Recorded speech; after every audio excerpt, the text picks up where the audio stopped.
Hello, I'm in the workshop again, Valerie Gaddis. Thank you for joining me today. I'm looking at my Driveband and I'm still not quite satisfied with it. It's a twisted baker's twine, which is cotton. It stretches just too much for my liking.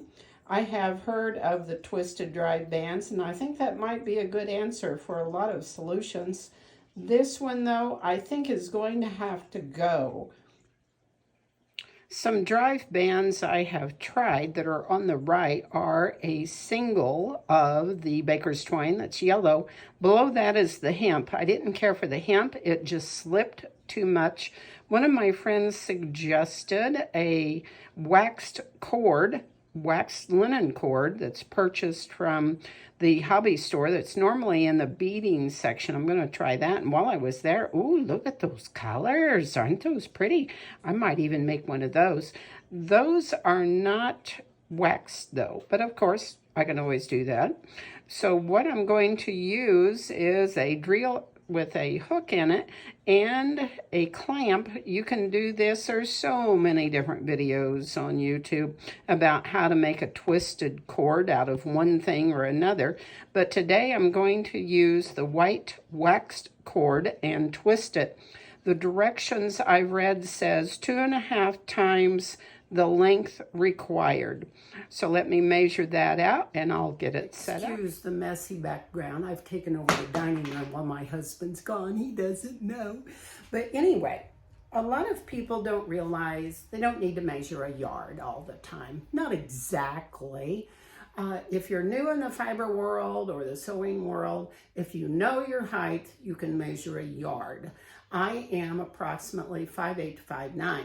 Well, usually your arm width or your reach from your fingertip out to your chin is half of your height. So just remember that. So I'm about 5'8", 5'9". I have learned that if I turn my chin just a little bit, I'll have a yard. So there I am at 1 yard, and I need 2.5 lengths of the Driveband. So I measured the Driveband at 5 yards. I need 10 yards to be able to measure out. So there's 1 yard, 2 yards, 3 yards, 4 yards, 5 yards, 6 yards, 7, 8, 9, 10, 11, 12. Easy peasy. No measuring to it. So I know about there is going to be 12 yards. It doesn't need to be exact for this purpose. Remember that handy little clamp I showed you? I just knotted one end, slipped it over there. I'm going to put the other loop into the end of my drill with a hook on it to be able to twist it. A lot of people don't realize these are wonderful for warping a rigid heddle. Keep that in mind. I have the 5.5 yard cord strung out between here and the dining room on the hook.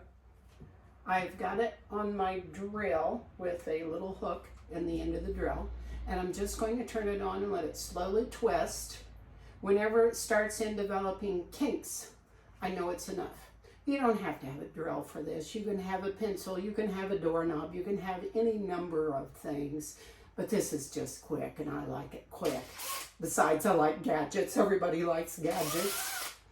So it's starting to twist. You may not be able to hear me.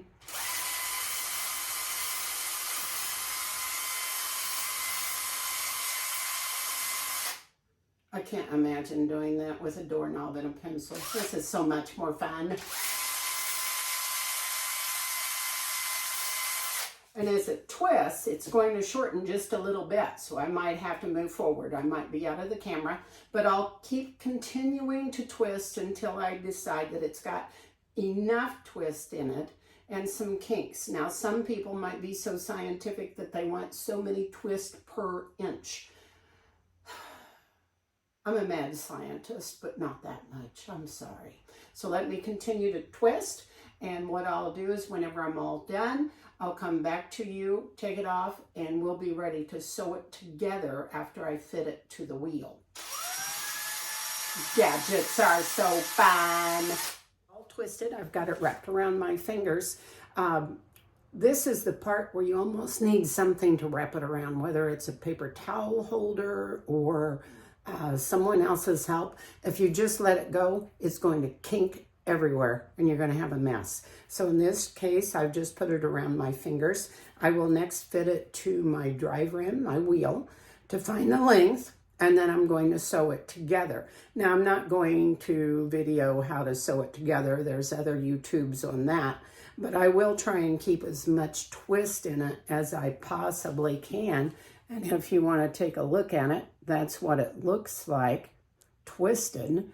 So I will fit it to the wheel and then sew it together as much as possible. Some people will take the loose ends that I looped over the clamp and just take it through the loop that I had for the drill and then tie it. That might be okay. A lot of people like to do that. That's okay.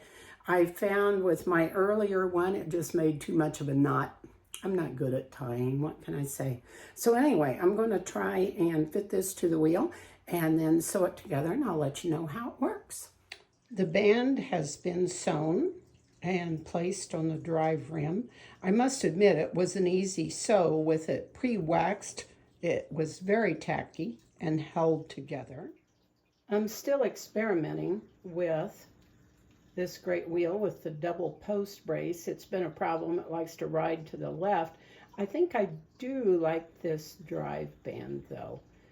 It pulls the pulley quite well, drives it, and it seems to stay in place just fine with all that pre-waxed cord. It might be worth a mad scientist experiment next time. So try different drive bands, have fun, be a mad scientist. Happy spinning.